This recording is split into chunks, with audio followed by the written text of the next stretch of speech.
इसकी पिटाई बहुत जरूरी है। बहुत सीधी सी बात है कि इसकी पिटाई जरूरी है। हिंसा की बात करते हैं, हिंसा कहाँ, हिंसा पिटाई महिलाओं के ऊपर, अल्पसंख्यकों के ऊपर फूहड़ टिप्पणी के लिए इसके ऊपर केसेज हैं। कायर कमीने नेताओं ने इसको भारत रत्न दे दिया। तोंदू, इसकी तोंद में लोगों की कमाई का, लोगों के टैक्स का, पैसे का, और ये खाता किसका है? दान का। आप इनका विरोध नहीं, कर सकते हैं, उनका हम विरोध नहीं कर रहे। हम इनका विरोध क्या करेंगे? इस आबादी का नहीं, हम 80%। अच्छा, इस लफंगे का, मैं इस लफंगे तोंदू का विरोध मैं क्या करूंगा? मैं नहीं, लिसन टू, कॉन्स्टिट्यूशन की संहिता यहाँ लेके आया हूँ। ये संहिता है, मूल संहिता है। आपको दिखाना नहीं चाहता था, लेकिन दिखाइए। ये तस्वीरों के, और गोडसे नहीं पढ़ के आया हूँ, मैं गांधी पढ़ के आया हूँ, भगत सिंह पढ़ के आया हूँ। आपको बताना चाहता हूं, संविधान 25 दिसंबर को हिंदू राष्ट्र घोषित हो जाएगा ऑन पेपर। ये नरेंद्र मोदी की औकात है? नरेंद्र मोदी की, आरएसएस की, मोहन भागवत की, योगी आदित्यनाथ की, सभी जितने पंथी हैं, इनकी हिमाकत है हिंदू राष्ट्र बना देगा भारत को। बाबा अंबेडकर का ये देश है, यह कानून का देश है, ये भगत सिंह की जमीन है, ये सुभाष चंद्र बोस की मिट्टी है। कौन बनाएगा इसको? नमस्ते, आप भारत एक नई सोच देख रहे हैं। मैं हूं पल्लवी, और हम बार बार इस बात की चर्चा करते हैं कि हम शायद उस भारत की तरफ नहीं बढ़ रहे हैं जिस भारत की तरफ बढ़ने के लिए हमारे महापुरुषों ने अपने प्राणों की आहुति दी थी, अपने खून से इस माटी को सींचा था। अब ये महाशय हैं जो हिंदू धर्मगुरु अपने आप को घोषित कर चुके हैं। ये, इनका नाम यति नरसिम्हानंद सरस्वती है। ये हरिद्वार के कोई घाटी मंदिर है, उसी के महंत हैं। अब इन्होंने एक बयान दिया जिस बयान पर खूब चर्चा हो रही है। ये एपीजे अब्दुल कलाम, जो भारत को एक तरीके से विज्ञान युग में बदल दिया। मतलब भारत की अगर ग्रोथ बढ़ी, भारत अगर आगे बढ़ा, तो उसमें एपीजे अब्दुल कलाम का कितना योगदान रहा, उस पर अगर मैं चर्चा करने लगूं तो मुझे लगता है सुबह हो जाएगी। उनको ये कह रहे हैं कि वो कट्टर जो है वो मुसलमान थे।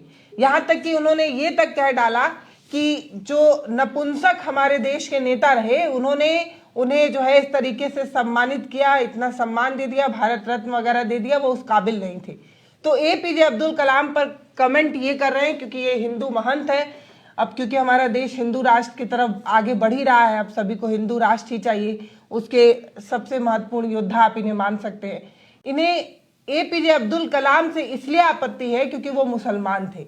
शायद उन्होंने एक बार ये सोचा होता कि मिसाइल मैन जिसे बोला गया, जिसके सामने विदेश के तमाम देश आज भी, जब भी कलाम का जिक्र होता है तो वो भारत से थे, इस बात के लिए हम गौरवान्वित महसूस करते हैं। लेकिन इन्हें इस बात से आपत्ति है कि वो अफजल गुरु जो है, जो आतंकवादी था, उसे मृत्युदंड का बेल देने वाले थे, उसकी जान बचाने वाले थे। इस तरीके का इन्होंने विवादित बयान दिया है।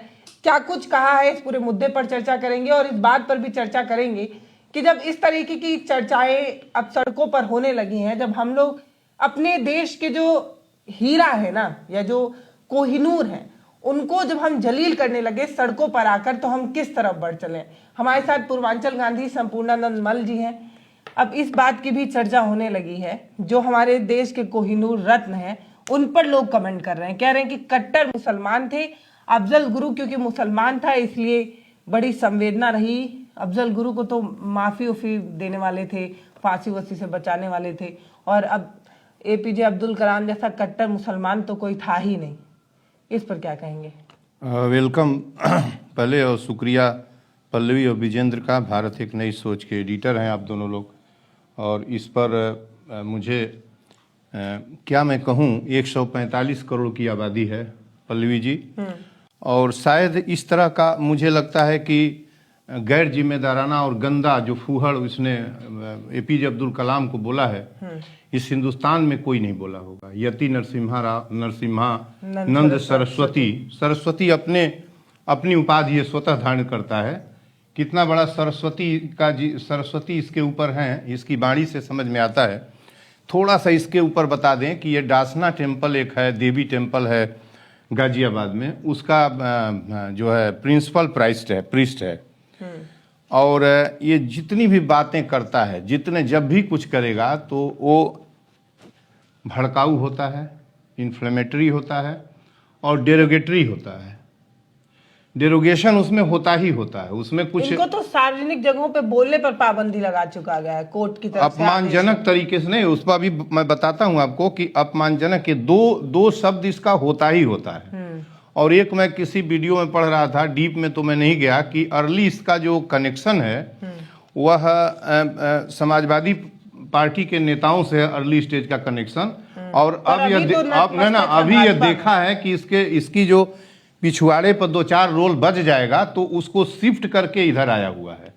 इसको जो है इसकी पिटाई बहुत जरूरी है। बहुत सीधी सी बात है कि इसकी पिटाई जरूरी है। हिंसा की बात करते हैं, हिंसा कहाँ, हिंसा इसने हिंसात्मक सारी बातें की है, इतने कत्ल की बातें की है। इसने जब हिंदू राष्ट्र का ऐलान नहीं हुआ तो कहा कि हम सरजू में दाह कर लेंगे और उसमें डूब कर मर जाएंगे। इसने क्या क्या कहा है। और ये बोले जब हिंदू जाग जाएगा तो मुसलमानों पिटाई बहुत, जब पिटाई हिंसा नहीं है, पिटाई यदि आप संविधान को गाली देंगे और एपीजे अब्दुल कलाम जैसे विश्व व्यक्तित्व हैं, वो ऐसे पर्सनालिटीज हैं जिनको तुम्हारी भारत की बाउंड्री भी नहीं पचा पाती है। दुनिया उनको और अमेरिका के राष्ट्रपति उनको सम्मान से सम्मानित करते हैं। मिसाइल मैन है और विज्ञान के युग में भारत को लाने वाले हैं। जो ये लोग क्या समझेंगे मिसाइल और ये सारी चीजें, तो वो नहीं समझेगा। विज्ञान युग की तरफ बढ़ना ही क्यों है? हम लोग हिंदू राष्ट्र में जा रहे हैं, बहुत है। नहीं पल्लवी जी, अभी जो डिस्कशन है, अभी जब उधर ले जाएंगी तो बिगड़ जाएगा। पहले इसके ऊपर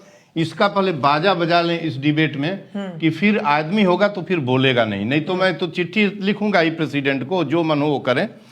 दूसरी बात कि बहुत सारी केसेज इसके ऊपर अनगिनत जगहों पर, तेलंगाना से, तमिलनाडु से, कर्नाटक से, यूपी में अयोध्या में और जो है डासना के आसपास।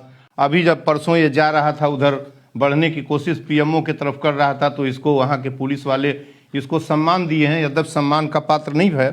महिलाओं के ऊपर, अल्पसंख्यकों के ऊपर फूहड़ टिप्पणी के लिए इसके ऊपर केसेज हैं। हिंदू स्वाभिमान यात्रा एक निकालने की बातें कर रहा था। ये हिंदू स्वाभिमान ये क्या है, ये समझता होगा कि हिंदू का स्वाभिमान क्या है। 2021 में हरिद्वार में इसने मुसलमानों के विरुद्ध हिंसात्मक शब्द उगले थे, 2021 की बात है। 2024 में इसने मोहम्मद साहब के ऊपर जो है टिप्पणी की थी, जिसमें इसको सुप्रीम कोर्ट ने, ऑनरेबल सुप्रीम कोर्ट ने इसको कंटेम्प्ट किया है। हमने नहीं। वो ये बोले थे जब ये मोहम्मद साहब पे टिप्पणी किए थे, तभी बोले थे कि अगर देश का हिंदू जाग जाए तो मुसलमानों का कत्लेआम हो जाएगा उन लोगों। तो ये हिंसात्मक टिप्पणी किया था, उसमें हमने लिखा हिंसात्मक। लेकिन मुझे ये जो शब्द आप बता रही हैं, इसके बाद भी आप कहें कि इसको पीटना नहीं चाहिए, इसको पकड़ के पीटना नहीं चाहिए, ये पूरी तरीके से नेशन के ऊपर एक क्लास स्ट्रगल कराना चाहता है। ये हिंदू मुसलमान के बीच वर्ग संघर्ष और रिलीजियस कॉन्फ्लिक्ट कराना चाहता है। यह अब इस समय ये पड़ी है आकर कि इसने जो है 2-3 शब्द, 3 वाक्य बहुत जबरदस्त बोले हैं। इसने एक बोला है कि जो कट्टर मुसलमान था, ये शब्दावली उसकी फूहड़ है। जो कमेंट हम पढ़े हैं, न्यूज आई है, उसमें लिखा है कि एपीजे अब्दुल कलाम कट्टर मुसलमान था। थे की शब्दावली नहीं है, था। दूसरी बात लिखा है कि कायर और कमीने नेता। हम नहीं कह रहे हैं, इस देश के नेता कायर और कमीने हैं, जिसमें प्रधानमंत्री भी हैं, नीचे तक हैं, जिसने उनको जिसने, अब मैं प्रेसिडेंट का नाम इस शब्द के साथ नहीं लगाऊंगा, मैं नहीं लगाऊंगा, बाकी और कोई लगाए, लेकिन इंक्लूड है इसमें, लिखा है, उसमें लिखा है। मैं पूरा फ्लैश हो रहा है, कोई मेरा कायर कमीने नेताओं ने इसको भारत रत्न दे दिया। कायर कमीने, भारत के कायर कमीने नेताओं ने इसको भारत रत्न की उपाधि दे दी। भारत रत्न की उपाधि जो घोषणा होता है वो ऑनरेबल प्रेसिडेंट करता है देश का। गृह मंत्रालय से फाइल जाती है, सर्ट आउट करके जाती है, पीएमओ से नाम जाता है, तब होता है। तो ये बात बोल रहा है, कदाचित हमारे कॉन्स्टिट्यूशन की चाहने की और जो लॉ एंड ऑर्डर की व्यवस्था जो मेंटेन करने की है, उसकी एक सीमा है, उसकी एक मर्यादा है। अवश्य ही इसने मर्यादा की उस सीमा का उल्लंघन किया है। न जाने क्या वेट किया जा रहा है। इसको कायदे से पीट के, इसको ठीक से, और इसको कारागार में डालना चाहिए। तीसरी बात इसने कहा है कि फांसी पर की सजा याफ्ता किए गए अफजल गुरु से यह मिला था, उनके परिवार वालों से। जी, मिला था। और जब वो मिले उसके बाद मर्सी पिटीशन डाली, एकदम मिलना चाहिए, ये बता बिल्कुल। रहे थे कि एपीजे अब्दुल कलाम सजेस्ट किए थे कि आप मर्सी पिटीशन डालिए बिल्कुल। और हम फांसी से बचा लेंगे। बिल्कुल, मैंने अभी बता दूं कि मेरी पास 10 मेरी PIL है सुप्रीम कोर्ट में, और मैं पंडित राम प्रसाद बिस्मिल के समाधि स्थली यहीं जो जेल है वहाँ मैं प्रत्येक वर्ष 29 दिसंबर को वहाँ मैं सत्याग्रह करता हूँ और ऑनरेबल प्रेसिडेंट को लिखता हूँ कि चूंकि जीवन मनुष्य नहीं दे सकता, प्रकृति का दिया हुआ है, माँ का दिया हुआ है, इसलिए फांसी की सजा खत्म कर दी जाए। और वो एक कंप्लीट, मैं बोला ना कि मनुष्य थे, और वो बिल्कुल मिलेंगे, जिससे आजाद हैं मिलेंगे, लेकिन आपकी भाषा प्रेसिडेंट के ऊपर आतंकवादी से मिलेंगे जो देश को तोड़ना चाहता है। मैं ये कह रहे हैं ना कि आतंकवादी है। उसने अंत के दिनों तक और अंत तक, और जेल की डायरी पढ़िए, और उस पर एपिसोड बजा है जो जेल के जेलर का वहाँ जो है आपके तिहाड़ का, वो पढ़िए। उसने अंत तक कबूल नहीं किया, और नहीं कबूल किया, और जेलर की प्रतिध्वनि पढ़िए कि उसके आंखों में आंसू था। उसने कहा कि नहीं, हमने ऐसा राष्ट्र, उसकी मांग अलग थी, उसकी बात अलग थी। आप इस तरह का कहना चाहती हैं कि एक केस में आप जो है उमर अब्दुल्ला जो JNU का वो है प्रेसिडेंट था और जो अभी जेल में है, तिहाड़ में है, उसको पाकिस्तान का नारा लगाने के लिए कन्हैया कुमार स्टेज पर थे, पाकिस्तान का नारा उसी में लग रहा था, और 5 साल से जेल में है। उसको आतंकवादी कह के जेल में डाला गया है। उससे हम नहीं मिल सकते, उससे आप नहीं मिल सकती, उससे जिसको इच्छा होगी वो मिलेगा, प्रेसिडेंट हो या चाहे जो हो। आप ये नहीं तय करेंगी, और इस आधार पर आप ये नहीं करेंगी कि आपके ऊपर ये हो गया तो मनुष्यता मर जाएगी और आप मिल नहीं सकते। कानून, सजा, पनिशमेंट सब कुछ अलग अलग है, मिलना अलग बात है। तो आप जो 3 बात उसने कहा है, दुनिया के इतने बड़े वैज्ञानिक, वो तो ये भी बोले कि देश के राष्ट्रपति थे, जब अमेरिका गए थे तो कपड़ा उतरवा के नंगा करके उनकी जांच कराई गई थी। तो जो तीनों सेनाओं का अध्यक्ष है, जो भारत का राष्ट्रपति है, उसको अमेरिका में इतना जलील होना पड़ रहा है क्योंकि एपीजे अब्दुल कलाम मुसलमान थे। उनकी वो ताकत नहीं थी कि वो मतलब अपने आप को रिप्रेजेंट कर पाते, भारत का नेतृत्व कर पाते। मैं एक चित्र देखा, मैं ये इस तरह की तस्वीर हो सकता है इस यतीनंद के पास हो और देखा हो। मैंने वो तस्वीर देखी है कि प्रेसिडेंट के साथ हॉल के अंदर वो जाते हैं, और जो ऑनर उनके पहले उस हॉल में एपीजे अब्दुल कलाम के पहले किसी भी देश, हिंदुस्तान के किसी भी पॉलिटिशियन को नहीं मिली, वो ऑनर उनको मिल रही थी। और वह देखे उस चीज को, पूरी चीज को, और उनके समय में यहाँ एटॉमिक परीक्षण हुआ था, आपको याद है ना। इस गुंडे को, इस अपराधी को, जो हिंदुस्तान का ये नफरती नासूर है, तो ये नहीं, ये बात आप जिस चीज को कहना चाहती हैं, मैं उसी व्यक्ति के साथ, उसी व्यक्तित्व को लगाकर, और उसकी जो विज्ञान और टेक्नोलॉजी की उपलब्धियां थी, वो जाकर और उनके नासा में घूमकर, देखकर, लाकर, और यहाँ जो काबिलियत हिंदुस्तान को दे के गए, हाथ तो है नहीं। आज न रहने वाले व्यक्ति के ऊपर इस तरह का जहर उगल रहा है। ये तोंदू, इसकी तोंद में लोगों के कमाई का, लोगों के टैक्स का, पैसे का, और ये खाता किसका है? दान का पैसा खाता है। दान यानी कि दिया हुआ दान, लोगों के दान का पैसा खाने वाला आदमी इतनी बड़ी बड़ी बात भारत राष्ट्र के ऊपर बोल रहा है, इतनी गालियां उगल रहा है। और आज ये नेता कहाँ हैं? आज प्राइम मिनिस्टर कहाँ हैं? प्रेसिडेंट कहाँ हैं? एक शब्द अभी एक स्टेटमेंट आ रहा है और 24 को पारित हुआ है। चलते कोई कुछ भी बोलेगा तो प्राइम मिनिस्टर ये कुछ भी है, ये कुछ भी है, भाजपा से जुड़े हुए हैं, ये कुछ भी नहीं, ये तो भाजपा के ना मंत्री हैं ना विधायक, कुछ भी नहीं है। आप कुछ भी नहीं, कुछ भी नहीं है। तो आप कायर और कमीने, मैं कहूं डेली कल से कायर कमीने, आप जिस तरह से कह रही हैं, कल कहें तो कल से मैं कायर कमीने कहना चालू करूं सबको। जी, इसको कहां होना चाहिए? इसको इतनी छूट इसलिए मिली है कि जो हिंदुत्व है, हिंदू राष्ट्र का आज जो नारा है, विजन है, गलियों में घूम रहा है, उसका एक एलिमेंट है, ये भी है। धीरेन्द्र शास्त्री है, वो जो है आपका आचार्य, वो कृष्णन है, ये जो जितने लोग हैं, ये उसी पीढ़ी का ये भी है। लेकिन इसकी धृष्टता बहुत आगे बढ़ गई है। एपीजे अब्दुल कलाम जो हिंदुस्तान की शख्सियत थे, जो हिंदुस्तान का सम्मान दुनिया में बढ़ाए थे, जो जब तक चांद सूरज रहेगा तब तक नाम हिंदुस्तान के साथ उनका जुड़ा रहेगा, और वैसा प्रेसिडेंट कोई भारत में हो भी नहीं सकता। उसको आप इस तरीके से रास्ता चलते गाली देंगे। और आप कह रही हैं कि वो ये कह रहे हैं ना कि जैसे मिसाइल भारत बनाया, जरूरत ही क्या थी? भारत अगर हिंदू राष्ट्र बन जाता तो उसका एक युवा इतना काबिल होता कि चीन पाकिस्तान की हैसियत नहीं थी कि वो हमारी तरफ देख पाता। लेकिन हम इसलिए कमजोर हैं क्योंकि हम हिंदू राष्ट्र नहीं बन पा रहे हैं। जिस दिन हम हिंदू राष्ट्र बन जाएंगे, ना हमें मिसाइल चाहिए, ना आइटम बम चाहिए, कोई सुरक्षा चाहिए ही नहीं। बॉर्डर से भी सैनिकों को हटाया जा सकता है, बस भारत हिंदू राष्ट्र बन जाए। ये अभी डासना में जब खड़ा था परसों, मैं देख रहा था कि इस तोदू के सामने 20 ठो पुलिस वाले थे इसको बचाने के लिए।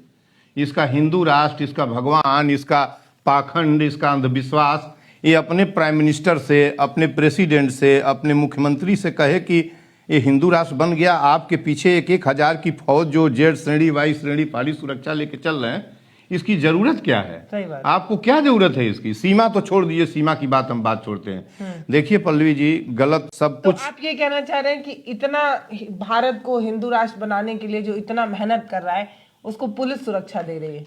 बिल्कुल। हिंदू राष्ट्र जैसे हमने एक वीडियो आपके साथ किया था, वीडियो सुनने वालों ने सुना, नहीं सुना, कुछ ने गालियां भी दी।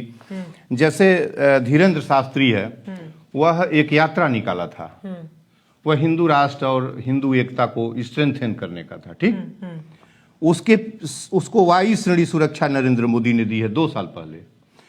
हिंदू राष्ट्र का वो नारा लेके चल रहा था, और परसों तो, कल तो वो जो है परसों अयोध्या में इन्होंने हिंदू ध्वज और राष्ट्र का ध्वज भी, धर्म ध्वज इन्होंने शब्द लिखा है, जागरण के फर्स्ट पर छपा है। तो वह लेके यात्रा निकाल रहा था, जो राष्ट्र निकाल रहा था। मैं भारत का हूँ, भारत मेरा है, तिरंगा मेरा है और संविधान मेरा है, ठीक है ना। मेरा भगवा ध्वज से और इनके रंग से, इनके हिंदू राष्ट्र से कोई मतलब नहीं है। तो जो हिंदू राष्ट्र का नारा लगा रहे हैं, जितने लोग लगा रहे हैं, यह ठीक उतने ही अलगाववादी हैं, ठीक उतने ही अलगाववादी जितना पाकिस्तान और खालिस्तान का नारा लगाने वाला कोई व्यक्ति है। और पाकिस्तान खालिस्तान का नारा यदि अलगाववादी नहीं है, तो अब हिंदू राष्ट्र को आप इस तरीके से कह सकती हैं। लेकिन जब वो अलगाववादी है और उन लोगों को मौत के घाट उतार दिया गया, भिंडरवाला की केस में बराबर उद्धृत करता हूं कि जब भिंडरवाला खालिस्तान की मांग को क्लाइमेक्स पर ले गया, उसके विरुद्ध कार्रवाई चली, तो ऑपरेशन ब्लू स्टार जो है उसमें गोल्डन टेम्पल में छिप गया, और ऑपरेशन ब्लू स्टार उसी के अगेंस्ट चला था जब सिख मारे गए थे। तो हिंदुस्तान, देखिए, भारत है, हिंदुस्तान है, अंग्रेजी का इंडिया है। और आप इसको हिंदू राष्ट्र, आपकी नहीं, 7 पीढ़ियां भी मैं कहना चाहता हूं।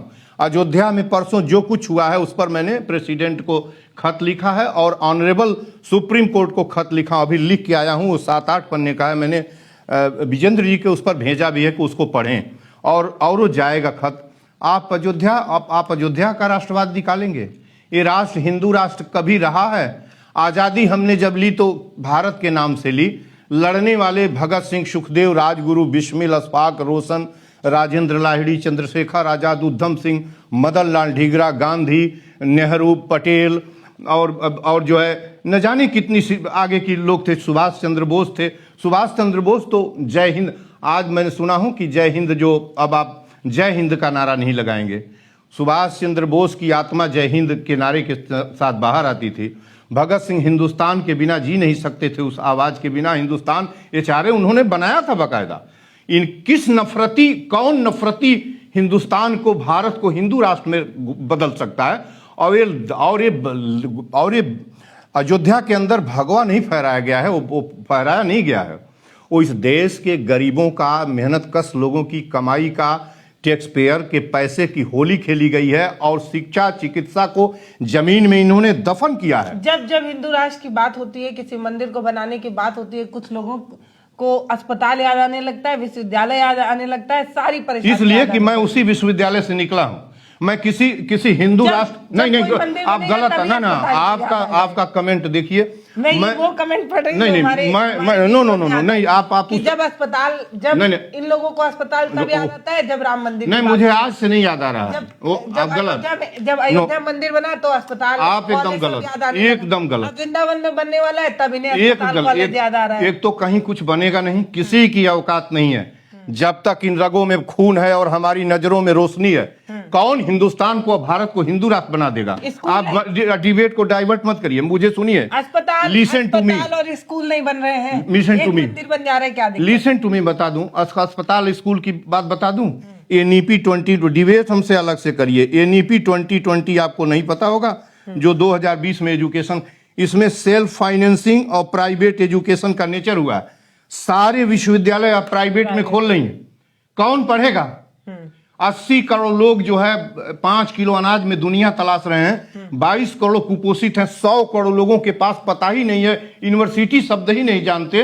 आपकी फीस 1 लाख रुपए है, आप कह रही हैं क्या नहीं बन रहा है? रोज बन रहा है। इस गोरखपुर में आयुष विश्वविद्यालय बन गया, रोज यूनिवर्सिटी, 4 यूनिवर्सिटी जहां खुली है। जर्नलिज्म की फीस जो 7,000 रुपए थी आज से 6 साल 7 साल पहले, उस जर्नलिज्म की फीस 28,000 हुई है।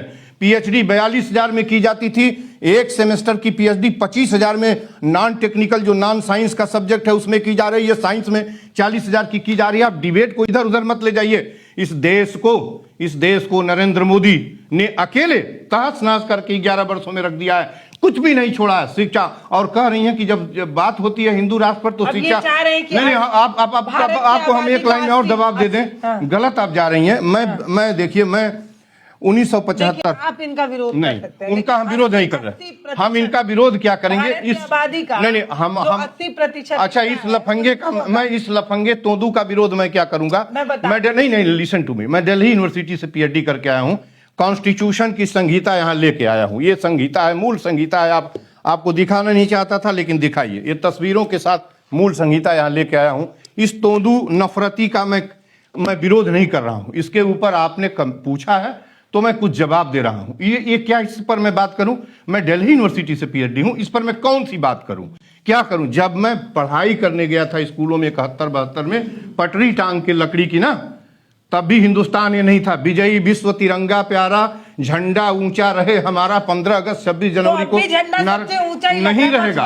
अब अयोध्या में धर्म ध्वजा आ रही है। हाँ, अब आ गई ना, तो वो धर्म ध्वजा नहीं, आप जो कह रही हैं 10वीं दर्जा की सारी किताबों में, इंटरमीडिएट पढ़ा, बीए पढ़ा, एमए पढ़ने में उस जगह गया संयोग से, आज भी ऊपर नहीं, मैं उस जगह से पढ़ के आया हूँ। देखिए, मैं उस जगह से पढ़ के आया हूँ जहां भारत राष्ट्र पढ़ा हूँ, तिरंगा पढ़ा हूं, संविधान पढ़ा हूं, हिंदू राष्ट्र, भगवा, नफरत और गोडसे नहीं पढ़ के आया हूं। मैं गांधी पढ़ के आया हूं, भगत सिंह पढ़ के आया हूं।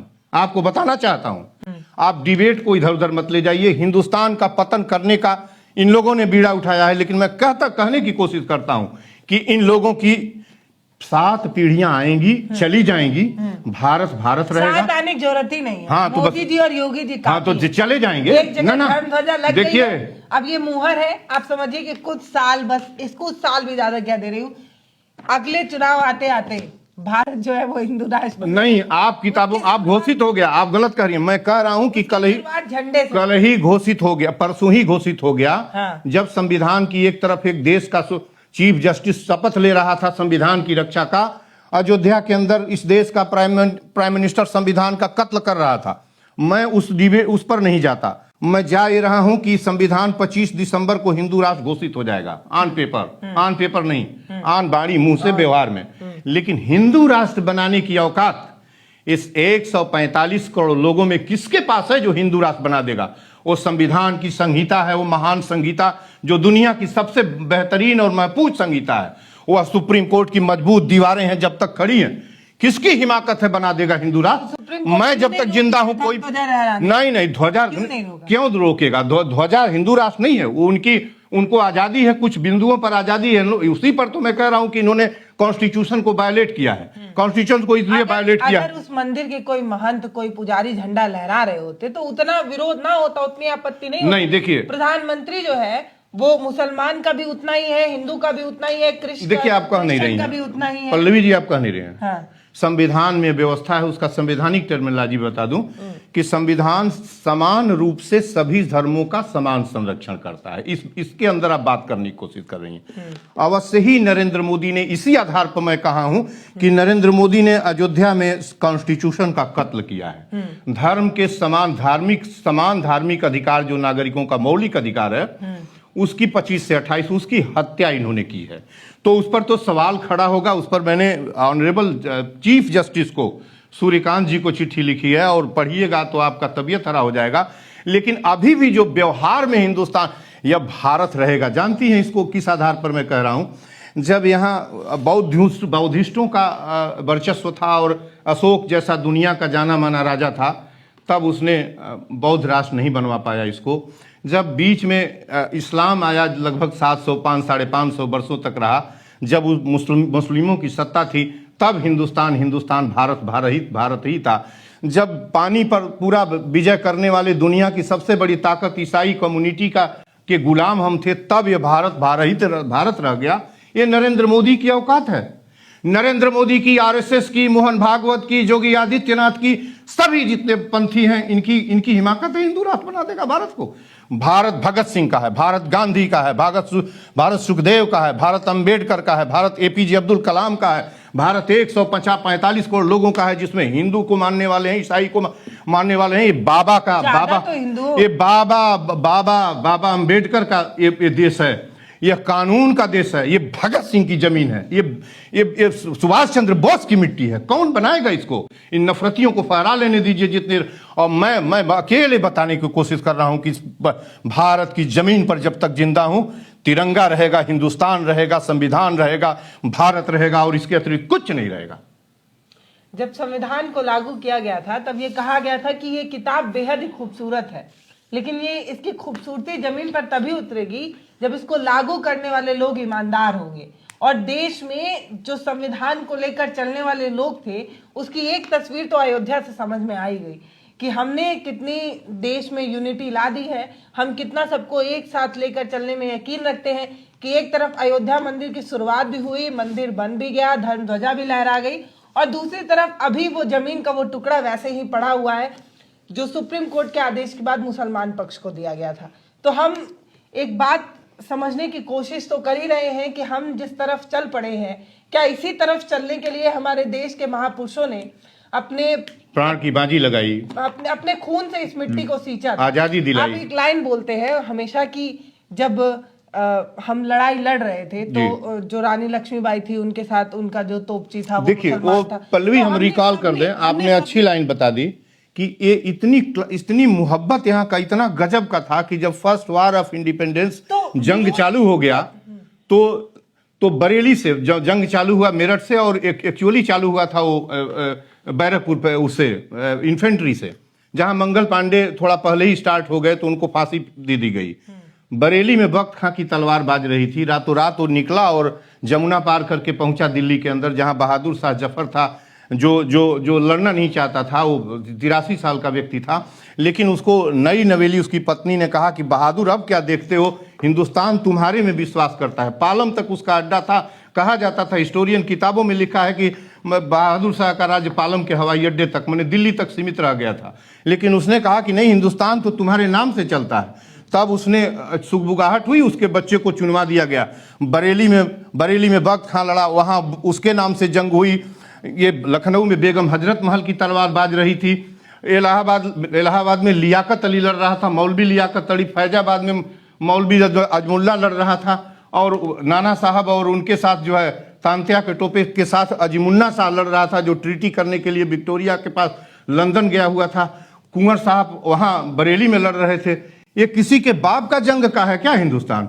ये हिंदुस्तान जितना हिंदुओं का है उतना मुसलमानों का है। एक कान खोल के जितने भी लोग सुनना चाहते हैं देश के अंदर सुन लें, बराबर का रत्ती भर का। और जो 1857 में यदि 100 लोग शहीद हुए तो 90 मुसलमान मारे गए। इसलिए मारे गए कि सत्ता गुलामी भी उन्हीं से मिली थी। जब अंग्रेजों ने इस देश को गुलाम बनाया तो मुसलमान सत्ता में थे, मुसलमानों का राज्य यहाँ पर।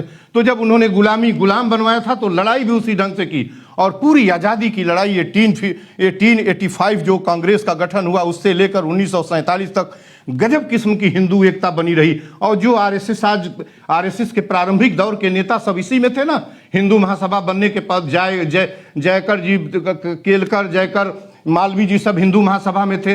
और ये जो है आपके प्रथम फाउंडर जो आरएसएस के वो भी कांग्रेस के अंदर थे। ये सभी सभी जो है कांग्रेस के अंदर थे, फंडामेंटली थे।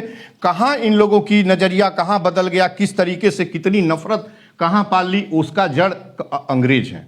अंग्रेजों ने किस तरीके से 1857 के बाद हिंदुओं और मुसलमानों की एकता को तोड़ने के लिए अलग अलग सेपरेशन की पॉलिसी चली थी, उसी को इन लोगों ने अडॉप्ट कर लिया। लेकिन उस पर मैं किसी तरह का इनसे समझौतावादी रुख नहीं। हिंदुस्तान हिंदुस्तान है, भारत है, वेदों में भारत है, महाभारत ग्रंथ भारत का है, 7वीं सदी के इस इंस्क्रिप्शन में भारत है। भारत जब से उदय हुआ है तब से भारत है, और भारत आज भी है, भारत कल भी रहेगा। इसको कोई कुछ नहीं कर पाएगा। ये केवल सत्ता की भूख मिटाने के लिए नफरतियों की एक पॉलिसी है, जिनको दिल्ली की सत्ता और जागीर चाहिए। उन्होंने हिंदू मुसलमान को स्पष्ट बांटकर एक तरफा गेम खेलने की कोशिश की है। फैज की एक बहुत खूबसूरत लाइन है कि सभी का खून शामिल है यहाँ की मिट्टी में, किसी के बाप का हिंदुस्तान थोड़ी है। किसी के चिल्लाने से भारत जो है वो हिंदू राष्ट्र नहीं बन सकता, क्योंकि आज भी बहुत सारे लोग हैं जो भारत की उसी खूबसूरती में यकीन करते हैं। वो जो गुलदस्ता है ना, उसमें सारे रंग एक बराबर रहते हैं, तभी गुलदस्ते की खूबसूरती बनी रहती है। हम भारत से बाहर जाकर भारत को इस तरीके से रिप्रेजेंट करते हैं कि यहाँ की सभी जातियां जो है वो एक साथ मिलकर रहती हैं, लेकिन अंदर हम कितना हम बाहर जाते हैं पल्लवी जी तो केवल बुद्ध का, गांधी का, कबीर का, बुद्ध और गांधी का नाम लेते हैं। तीसरा हमको कोई नाम नहीं दिखाई देता है। विवेकानंद को पूरी अमेरिका में पूजा जाता है। जब यहाँ आते हैं तो आपको हिंदू राष्ट्र और गोडसे, आरएसएस और ये दिखाई देने लगता है, नफरत दिखाई देने लगता है। ये पता है, ये एक आइडियोलॉजी है। जब ये आपके सामने रखा जाता है तब आपको सिर्फ एक सपना दिखाया जाता है कि देश में ना तो बेरोजगारी है, ना महंगाई है, ना भुखमरी है, ना अशिक्षा है, ना रोजगार का अभाव है। बस एक चीज की कमी है, वो ये कि भारत हिंदू राष्ट्र नहीं बन पा रहा है। तो देश का युवा जो सबसे ज्यादा परेशान है, उसको सबसे ज्यादा परेशानी सिर्फ इस चीज में नजर आती है कि कहीं किसी मोहल्ले में हरा झंडा ना दिख जाए और उसका खून खौल जाता है। आपको इस तरीके से तैयार किया जा रहा है कि आप एक खूंखार भेड़िया बनिए और सामने वाले पर टूट पड़िए। इसलिए आपको इस तरीके से तैयार किया जा रहा है कि ताकि आप पीछे मुड़कर अपनी वर्तमान की जो परेशानी है उस पर ध्यान मत दीजिए। और जब आप इस तरीके से तैयार हो जाते हैं तो आप उसी बीमारी से ग्रसित हो जाते हैं जिस बीमारी से आपको ग्रसित करने की पूरी तैयारी की जा रही है। ये वीडियो आपको कैसा लगा वो आप हमें कमेंट सेक्शन में लिखकर जरूर बताइएगा। इस वीडियो से जुड़े आपके जो भी राय हो, जो भी सलाह हो, वो सब हमें लिखकर जरूर भेजिएगा। सर आपका बहुत धन्यवाद। बहुत धन्यवाद आपको, बहुत धन्यवाद आपको।